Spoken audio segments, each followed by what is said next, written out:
the old palace of Patiala. Until the early part of this century, the home of the Maharajas, who ruled the largest Sikh state under the British Raj. Amarinder Singh, today's Maharaja, is equal under the law with every other citizen of India. He enjoys no special privileges. When the British went in 1947, they gave the Maharajas the option of surrendering their powers to the new government of independent India or trying to make a go of it on their own. Amarinder Singh's father led the movement to merge the Maharaja states with the new India. Virtually all the Maharajas followed his example, but most had been opposed to the independence movement. What was your father's attitude then, Amarinder, during the independence movement? Well, my father, as I said, was very pro. My grandfather, who died in '38, was a different type. That was that generation which was very, autocratic and very, different type of person. But my mother's family took part in the independence movement. In fact, my maternal grandfather was locked up for 10 years. In independent India, Amarinder Singh fends for himself as a politician and a businessman. So this is really a hobby for you to go with your politics in a way, is it? No, it's quite good business. I mean, we've been at it now for 10 years. Yes. And we have now about 52 mayors here in this station. And then we've got another station where we have our yearlings. And then we've got other mayors with other stallions. So we have about 65 mayors with the stud. So it's a business rather than a hobby. It is a business. It's a serious business. Yes. It's coming up well. We've had lots of winners, but we haven't yet won the derby. Let's hope this year, next year, one of these years. Amarinder himself lives in a modern palace built by his father. And have you found it easy to maintain? Is it efficiently designed?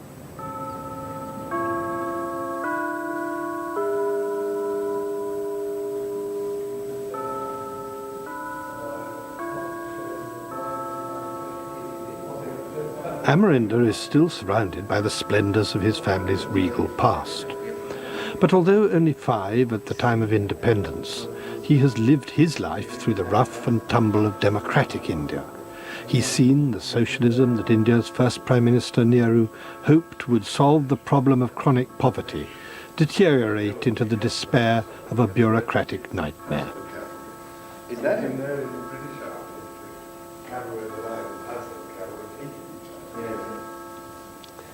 Amarinder, to me there's a sadness about the last 50 years. It all started with such great hope.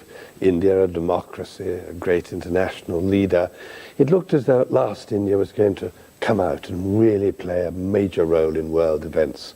And yet it's other developing countries which have gone ahead, and India which seems to have lagged behind. What's gone wrong, do you think?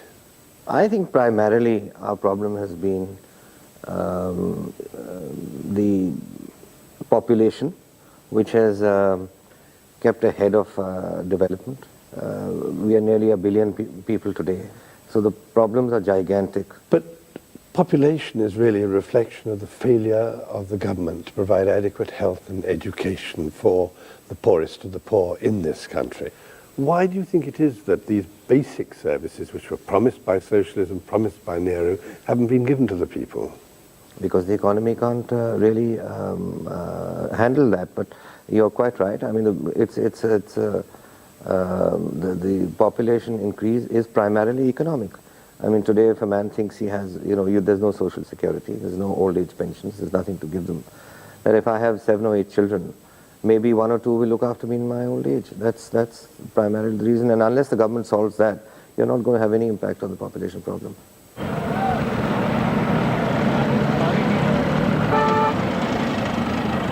The army of political workers that Amarinder Singh now commands provides his escort to a rally. They belong to the Sikh party, the Akali Dal. Amarinder is by no means the only Maharaja to be a democratic politician nowadays. But India changes gradually. Respect for Amarinder is such that his supporters still try to touch his feet.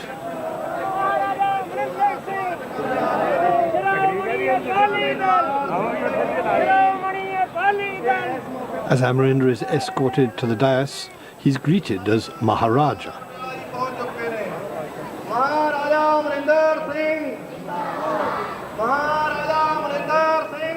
मैं सोच रहा ਸੀ ਉਰੇ बैठा कि हिम्मत कीती नगर ने नगर दे लोगां ने लेकिन की बन गया साडा मुल्क. In Western democracies, we don't have the patience to listen to long speeches. But then Amarinder told me that Indian democracy was different. Indian voters are not interested in manifestos and policies. They're quite cynical. They choose the candidates most likely to do something specifically for them. Get them a job, a grant or a loan. Build a school in their village or a road to the bus stop. Protect them from the police and get officials to listen to their complaints. That's why voters tend to choose candidates from their own caste or religion. They believe a politician is more likely to look after his own. And on the whole, they're right. It's not surprising, therefore, that it's mainly Sikhs who've come to listen to Amarinder. ਕੋਈ ਐਜਾ ਪਿੰਡ ਨਹੀਂ ਜਿੱਥੇ ਉਸ ਪਿੰਡ ਦਾ ਦੀਵਾ ਨਾ ਕਿਤੇ ਬੁਝਿਆ ਹੋਵੇ. ਅਸੀਂ ਫੇਰ ਚਾਹੁੰਦੇ ਹਾਂ ਇਹ ਹਾਲਾਤ. ਇਹਨਾਂ ਲੋਕਾਂ ਨੂੰ ਤੁਹਾਨੂੰ ਕਹਿਣਾ Very good indeed, actually. Absolutely. Amarinder Singh has inherited wealth and had a good education at an Indian public school. He can afford to be incorruptible. Most Indian politicians don't have either of these advantages. When I go around villages, I find that one of the most common complaints is corruption. People really hate corruption. Are you, as a politician, influential in this area, are you able to do anything about the corruption of the bureaucracy? I'm afraid corruption from top to bottom, politician, bureaucrat, engineer, you name it, it's there. And but people are becoming quite reconciled. You know, they feel that you're going to pay in any case, so you may as well pay and get it done. But then they want somebody who would accept money and do their work, not take the money and not do it. That's sort of what happens. But isn't one of the problems, Amarinder, one of the reasons there's so much corruption, that these officials and bureaucrats are so badly paid? They can't possibly afford to live middle-class lives on their salaries. It's not possible to do it. That is absolutely true. I mean, our salary structure is so poor and the cost of living is rising. That's true. But, you know, it starts from right on top. And there's, in the last 20 years or so, one's seen this corruption rise to an extent that today it's become absolutely impossible. Prime ministers are corrupt. From prime ministers downwards. The Sikhs account for only 3% of the population of India, but they're a prosperous and influential community. They're also a martial race, renowned for their fighting qualities. In his politics, Amarinder Singh is helped by his family's historic links with the last of the 10 gurus who founded the Sikh religion in the 17th century. Guru Gobind Singh valued his alliance with Amarinder's forefathers and bequeathed them some of his possessions. And he's, as you see, he's quite a small man because, you know, it's very difficult to get into grip there, and his breastplate here. And what's this here then? And this is Guru Gobind Singh, which, you know, Guru Gobind Singh used to, he didn't want to kill people, but when he had to, for instance, the Mughal tyranny was on and he had to fight it. So what he did was, on all his arrows, he used to put on, gold bands used to be put on it so that it paid for the funeral of the man he killed. Really? So this is one of Guru Sahib's arrows. And this is, you see the gold rings on it. Nobody likes to kill, and he didn't want to do it either, but that was those were the times. I remember those long years, Amarinder, during the Sikh separatist movement here, when you were trying to persuade young Sikhs that they should not support the separation of Punjab from India. Now, the Punjab problem has quietened down, but there are other separatist movements in other parts of India. Do you still think there is a danger that India might eventually break up?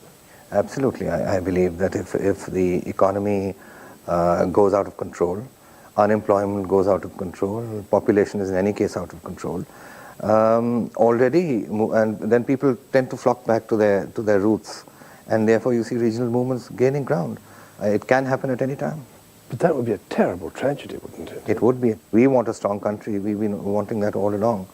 But unfortunately, things are pointing in the wrong direction. I'm not a pessimist at heart, but I see nothing to be optimistic about. India has an unblemished record of allowing Sikhs and other minorities to practice their own religions. Although there have been and still are Hindu fundamentalists who think India is too tolerant, its ancient tradition of accommodating all faiths remains intact. So there are some grounds for disagreeing with Amarinder Singh and for believing that India will remain at peace with itself.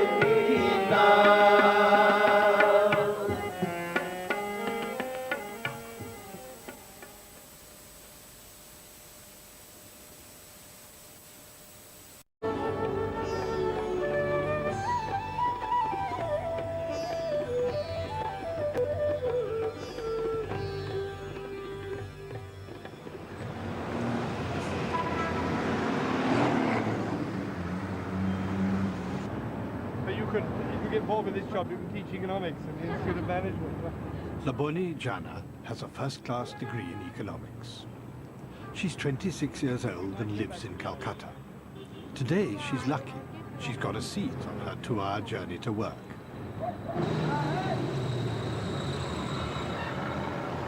So you really just don't have the first idea when the bus is going to come? Yeah, no idea. And how long can the gap be? An hour or? As long as, yeah. Really? Wow. It's a miracle that anyone gets anywhere in chaotic Calcutta.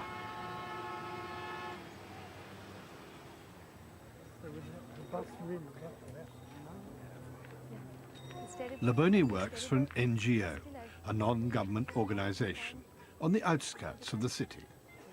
The Child in Need Institute, CINI, is primarily concerned with healthcare for mothers and babies. Laboni went to university in Delhi, but chose to return to Calcutta to live with her parents. Most of her contemporaries are working in banks and multinationals. Sometimes it changes twice, thrice. You don't think of coming to live down in this area? No. Infant mortality in India has gone down since independence, but it's still far too high. 7% of Indian babies die from inadequate health care. CINI is one of many charitable organizations supplementing state health services. Mothers from the surrounding villages come here because they find the doctors and other staff are more dedicated than many of those employed in government health centers. The service is more personal, more intimate, and there are no bureaucratic hassles. Antenatal card. I see. This mother, she's pregnant. She's Yes. come and this is antenatal card and she's talking about the various checkups she has to do I see. Yes. for Yes. the birth of a healthy baby. Yes. This is a TB card. Someone with a TB? Yeah, right. Yes. Yeah, I see, yes. Is there a lot of TB around here? yeah, right. We've got another NGO working here. One of the reasons that poor people still have large families is that they can't be confident their children will survive, or if they do, that they'll grow up strong and healthy. So this is the emergency ward. Right, this is emergency ward. And we've got 12 beds here. Yes. And when the doctors see the case is very acute from that From the clinic. clinic, There, they refer yeah, they them here. refer the babies to here. I And here see. they stay for 2-3 days. Yes. And after the baby is improved a lot bit, then generally we send them back to the hospital, or in case of malnutrition, as with this baby, she was suffering from malnutrition, then we send both the mother and the baby to the Nutrition yeah, right. Of your end. Yeah, and in winter, most of the cases are basically bronchial and respiratory problem of the babies. But we cannot afford to keep them for long. Just 2-3 days, and after they improve, and we. So you're not a hospital organisation, No, basically. no. The baby like that, will he or she get better, do you think? Yeah, gets better. She Yeah, will get better. yeah. yeah. Well, that's nice, isn't it? Acute malnutrition is marasmus. Yeah, Marasmus. yeah, Which means acute malnutrition. yeah. It's form of acute malnutrition. Yes. So you're becoming a doctor as well as a statistician. Yeah, yeah. You have to pick up these things. Yes, well, If you you're see, working with an health-based picking them up NGO, very quickly. I have to. you live with your family. Do you have brothers and sisters? Yeah, I have a younger sister. And is she going to do this sort of work, do you think, or what? I don't know. You don't know? She's And what is your doing- father? What does your father do? He's a geologist. He's a working in geologist. Geological Survey of India. Was he pleased when you chose this sort of work? Not much. Initially, he wanted me to join some bank or something like that. I see, for security and money. Yeah. But now he has reconciled to the whole idea and accepted the fact that his elder daughter is going This way. Yeah. বেশি বেশি খেতে হবে তার সঙ্গে জল খেতে হবে বেশি করে জল যদি কম খাও দেহটা শুকাবে Poverty in countries like India isn't necessarily so much of a problem as ignorance. In this nutrition class, mothers are told how it's possible to have a healthy and balanced diet of cheap and readily available food. তারপরে যেই 4 মাস বয়স হবে তখন ওকে একটু যেই And you do find this education is very effective. Yeah, and the idea is, you are demonstrating the whole thing to the mothers so that they can go back to the community and explain the thing to other women in the community. Oh, so they actually go back and Right, explain to others. right. So that it has is- a knock-on effect. Right. And that really does work. Yeah. Laboni uses her skills as an economist to supply the statistical backup for Sini. September. And this is an analysis of all the main diseases which you treat. Yeah. Malaria, Malnutrition. malnutrition. Yeah, this is right. It's important for Laboni's colleagues to know whether their work is producing results and what methods are effective. While at university, Laboni did consider working for an organisation which would provide the conditions and pay that economists can expect. I always thought I would take up teaching or maybe bank or something. The usual, what generally people think an economic student will be doing. But while I was doing my post-graduation, I had a course on Indian agriculture. And as a part of that course, we went to Rajasthan and visited one NGO. And I was so impressed by the whole thing, and I decided that this is very interesting and I'd like to do something of this sort. So that was when I took the decision to come into this field and see how it is like. I'm not sure whether you're going to admit to this, but was there an element of wanting to do good, wanting to serve people that made you go into this? Well, of course, actually I love to be with people. And when you are doing this kind of a thing where the pay is not, of course, as you said, not that good, something should be there, yes, of course, which will give you some kind of satisfaction where this thing gets compensated. And there I'm happy with this. I mean, whenever, especially when I go to the fields, it's really something, to work with them, to be with them and to get the feel. And to see the achievements which are made. Yeah, right. Laboni is not unique. There are many other graduates who choose to work with NGOs in the countryside. Most Indians still live in villages. Although this one is just outside Calcutta, there's a world of difference between life here, where there are no modern facilities, and the cities where India's wealth is concentrated. Bridging the rural-urban divide must be a top priority if India is not to become a country of very rich and very poor. মোট হলো কত? মোট পুরুষ সংখ্যা হচ্ছে 1411 আর মহিলা হচ্ছে 1350। This afternoon, Laboni is explaining the lessons to be learnt from a recent survey of the village health, education and sanitary conditions. These women conducted the survey themselves with the help of Sini. Because many of them are illiterate, Laboni has taken care to produce easily understandable visuals. স্বামী জীবিত আছে এরকম যে দম্পতি হবে সেখানে কোথায় কোথায় মারা গেছিল কোন কোন পাড়ায় মনে আছে আপনাদের? The villagers feel at home with Laboni. All too often government officials seem like people from another world.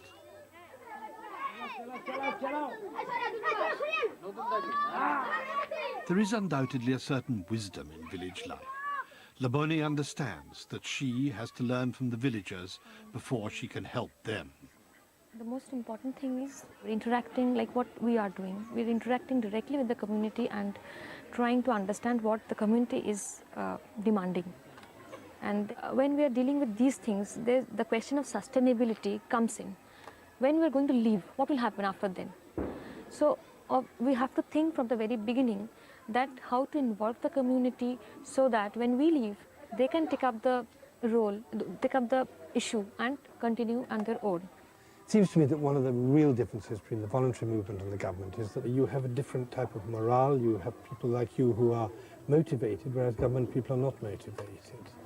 Well, I do not think so, because we have seen government officials also who have taken a lot of interest in all these things. I mean, of course, there are people in the government who are not that interested. Yes, there are, and they just take the thing as a job. That is also there, but we have seen different types of people. I should not say the government people are not motivated at all. I should not say that. We are standing in a very important point now. And now the thing is, we must work with the government. I mean, we cannot work outside the system. And then basically strengthen that system. That is where our role is. It's not working outside the system. So your role is to act as a catalyst for the government? Exactly, right. And as a strengthening of the government's administration? Right. Sydney is partly supported by foreign charities like Save the Children and UN agencies like UNICEF. But it's only Indians like Laboni who can make that money work. They alone can help villagers to help themselves, so that the new wealth being created in India isn't bottled up in the cities.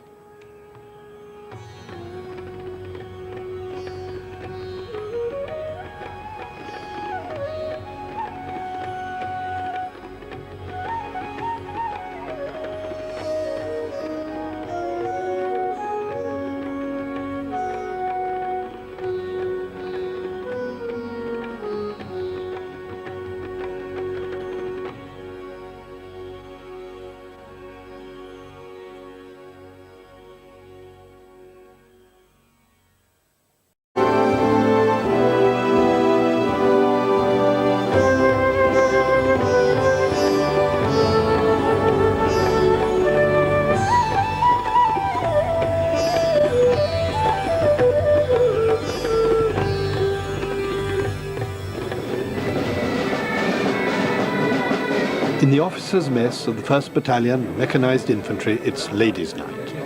It takes me back to my days as a National Service officer in the British Army.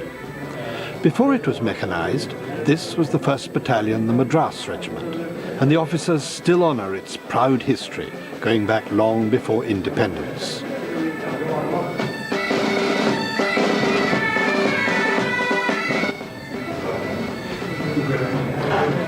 India has the 3rd largest army in the world, with more than 1 million men.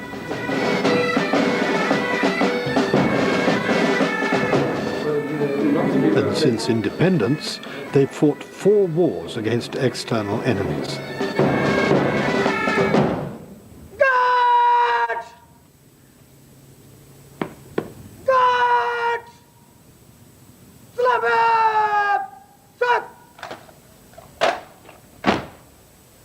Major Khatka is a company commander and comes from a military family. If you want to see British traditions preserved in India, the army is the place to look. And unlike so many other armies in developing countries, it has kept out of politics. Indian democracy has never been threatened by a military coup.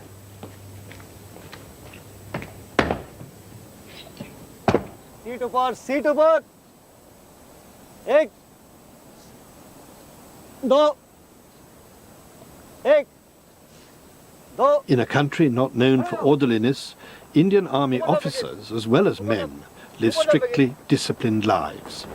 Perhaps they're helped by being isolated in cantonments, away from the prevailing indiscipline in the rest of the country.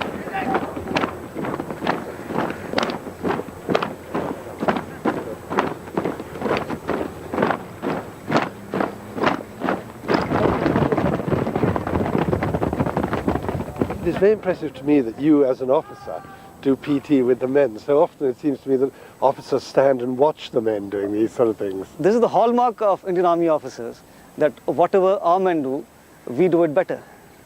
And we have to do it with them, because if you don't do it better than them, if you can't lead them from the front, you cannot command men. You won't command their respect. You cannot command their respect, and finally in war, you have to lead them from the front. So you have to do it better than them, if not as good as them. They're very realistic, isn't it? Well, they are tough soldiers. They have to be, I should think, don't they?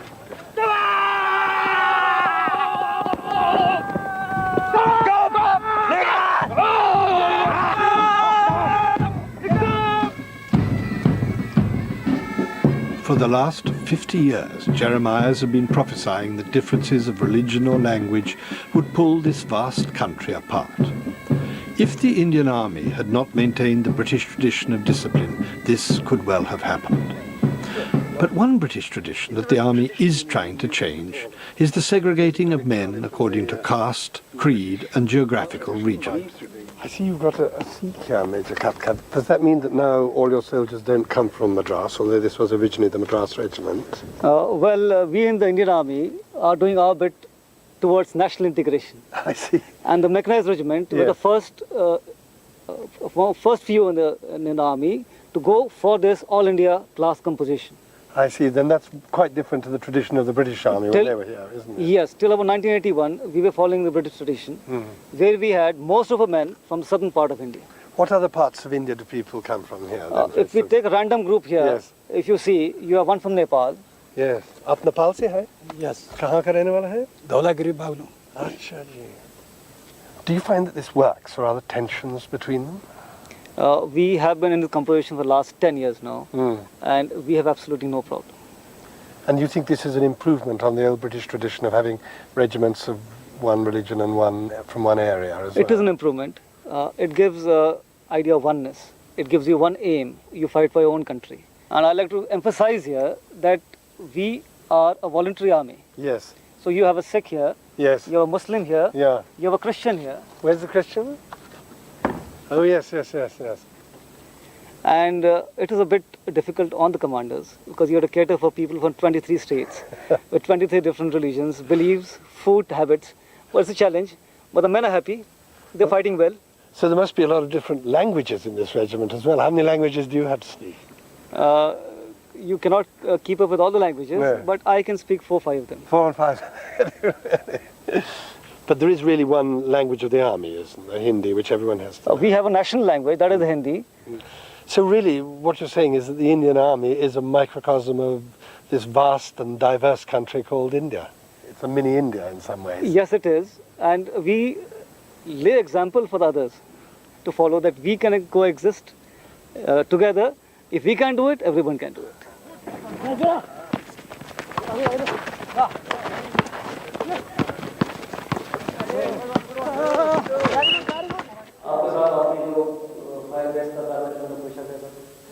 Tomorrow, the regiment leaves barracks for the climax of the annual training season in the Rajasthan desert. Major Katkar explains what his company's role will be in an exercise involving planes and tanks, as well as the infantry. जहाँ पर हमारा ये 7 platoon contract में है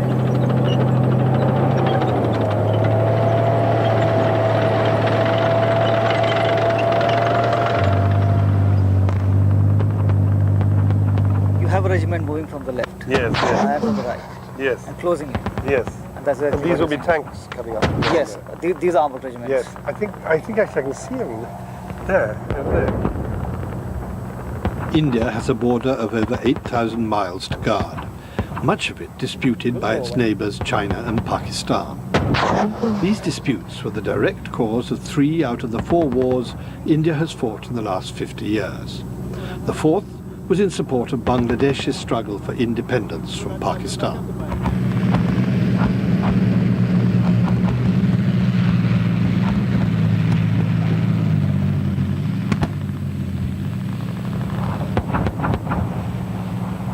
You have to be fairly tough to operate in a desert like this. Why did you choose such an arduous life? Why didn't you choose something a bit more cushy than the army? Well, in India, you don't really choose anything. You always say it's destiny. But let me come down to a little more, being a little practical. Yes. My father was in the army, and I have grown up in this atmosphere, and it was but natural for me to come into the army. And you don't regret the choice? Not at all. Given a choice today, I would still be in the army because it is that spirit of adventure which I get here. It satisfies my spirit of adventure. What else do you find attractive about the army life? Because there are a lot of disadvantages, aren't there? Apart from the adventure, like you are here in the deserts, and then you're in the jungles, in the high altitude, in the glacier regions. These are tough regions, but there's something poetic about them. There's something peaceful about them.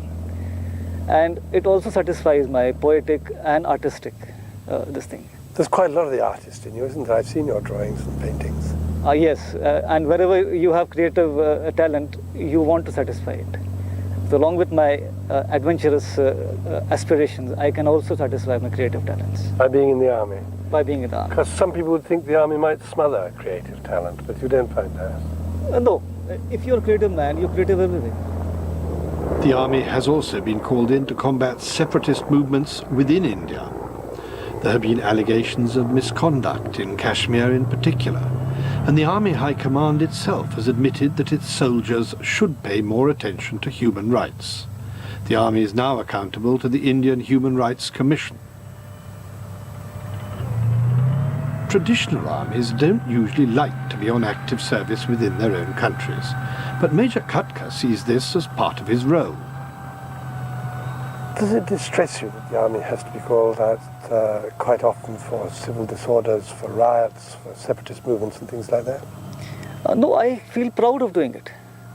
If somebody wants me, it actually fills me with pride that there is somebody that recognizes you and he feels that you are good and then he's calling for you. I don't think it should distress me at all. The Indian Army has played its role in society in a disciplined manner. If the politicians and civil servants would do the same, India could well become a leading world power. Major Katka has more modest hopes. I don't have very large ambitions.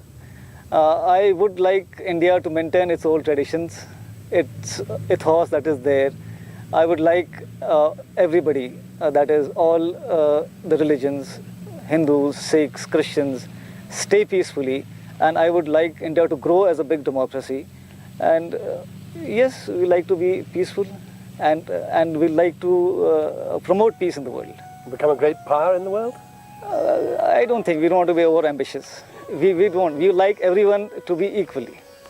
We don't want to be a superpower or anything of that sort.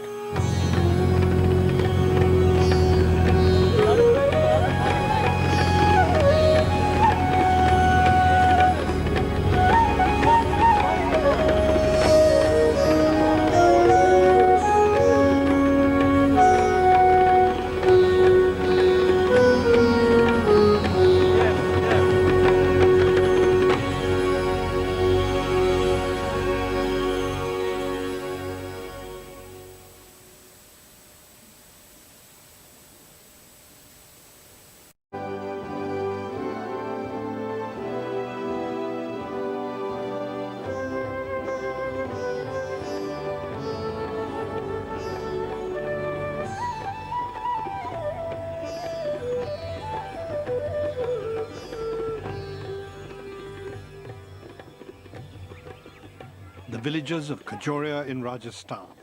They're now farmers, but they come from the tribes of India who used to depend on the forests for their livelihood. The tribals were outside the mainstream of society, living in the remotest parts of India with their own customs and their own religion. Now, like the former untouchables, the tribals are given special privileges and opportunities to establish themselves in today's India, where most of the forests have been cut down. The tribals have their own dialect too, so I need help from an interpreter.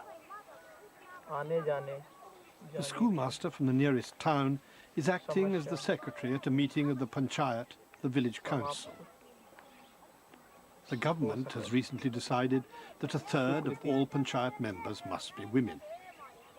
Laduri Bai is head of this panchayat. She can't read or write. Only 1% of the women in this area can.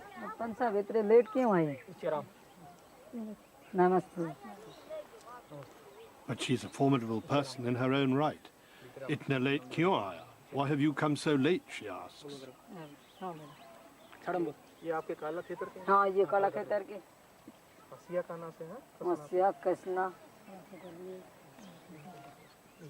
Members of the panchayat receive a payment from the government for coming to meetings in order to ensure a good attendance.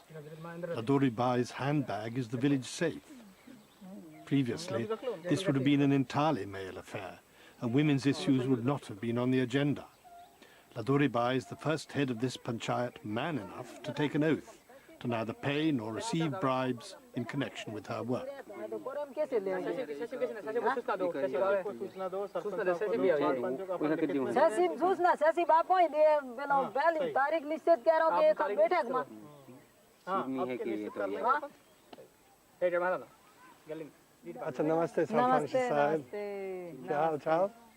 My interpreter comes from a voluntary organization, ASTA, working for the empowerment of rural women. क्यों इतना संघर्ष करना पड़ता है पैसे मिलने के लिए? We have to struggle because we're not educated, she says. We don't always know what our rights are, what the government should be doing for our village and for us women. If we don't know what our rights are, we won't get them. वो अपने आप क्यों नहीं देता है? संघर्ष क्यों करना पड़ता है? कि भाई सरकारों अधिकार है मतलब यो मतलब रूल है कि पैसा देवा तो वो क्यों नहीं देवे आपने ने क्यों लड़ना पड़े जोड़ेंगे इस लिए If you don't struggle, you won't get anything, she says.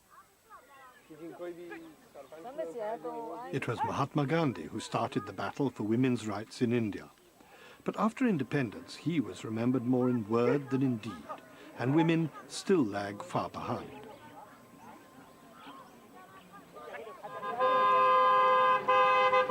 Road transport is opening up to remoter parts of India, where villagers often never went more than a few miles beyond their homes. After walking from her village, Ladoribai is now able to take a taxi to town to discuss with government officials the various demands made at the meeting of her village panchayat. There are apparently no regulations about the number of passengers in a jeep taxi. The more the merrier is the rule, or at least as far as the driver goes, and the more the money.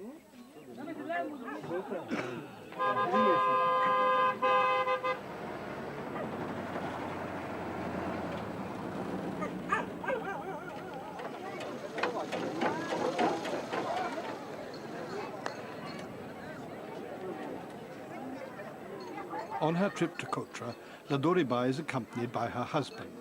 In many cases, the female quota on panchayats is filled by wives who are just proxies for their husbands.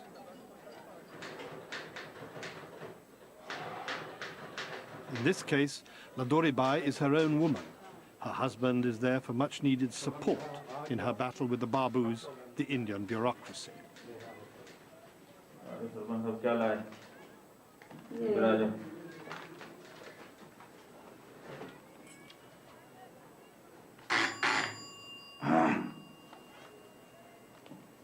आपकी जो handpump है ना इन सब पे हमने number डलवा दिए हैं चूल्हे वूल्हे भी बनवाओगे नहीं बनवाओगे. In contrast to Ladoribai, the senior official is well educated and familiar with all the complexities of the Indian administrative system. He can make or break her plans for the village. She wants hand pumps mended, the school repaired, and a road built right up to the village. समस्या हो तो बताओ. समस्या तो नहीं है कोई समस्या नहीं तो काम करो आप तेजी से. कोई दिक्कत हो तो आप बताओ. पंचायत का मिल गया है. Power rests with the bureaucrats and politicians, whereas in times gone by, village councils ran their own affairs. The government has recently taken steps to revive the power of the panchayats, to take democracy to the grassroots. But there's still an awful lot of paperwork requiring Ladoribai's signature. It was her husband who taught her how to sign her name.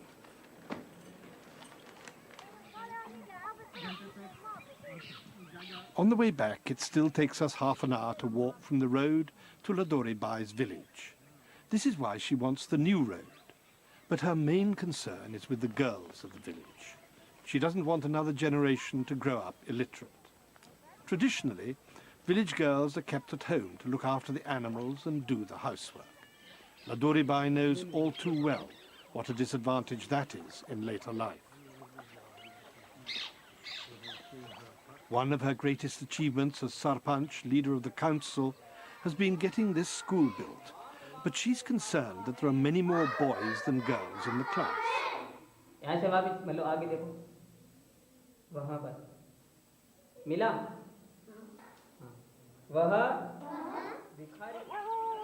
Ladoribai's home is a small hut with no facilities like electricity or running water. That's why there is so much work for village women to do. She couldn't perform her duties as head of the village council if she didn't have grown-up daughters and daughters-in-law to help with the housework.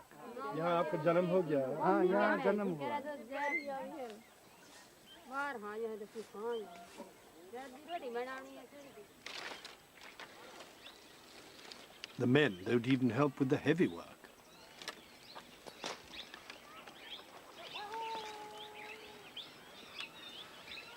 But no quotas for village councils, no new laws will change anything unless the women of the village are united.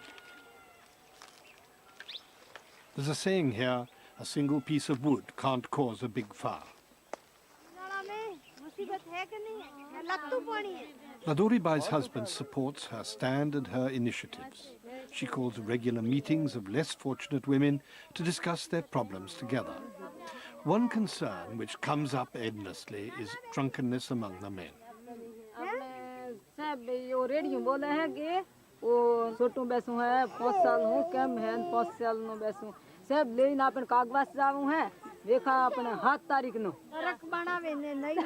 Alcohol is available here in plenty, says Ladori Bai, but we've no proper drinking water. Is this right? You're always complaining that your husbands beat you up when they're drunk. If we all stand together, this can be stopped. If only one woman complains, she gets thrashed. This meeting would have been unthinkable before a voluntary organization came here and encouraged women to stand up for themselves.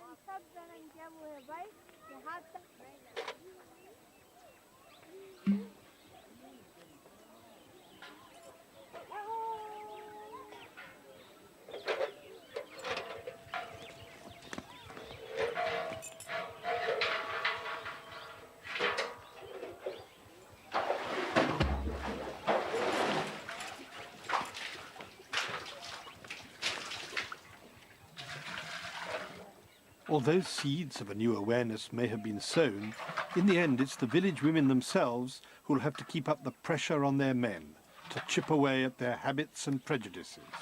There'll be many battles ahead for Ladori Bai's daughter.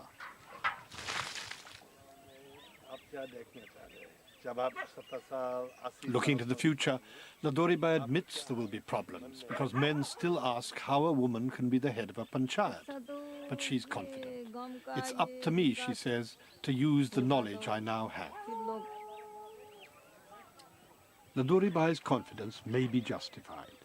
India's leaders are realizing that unless women become involved in every aspect of life, the prosperous and just nation that India set out to create 50 years ago will never be established. Now, many believe that the future of India lies with its women.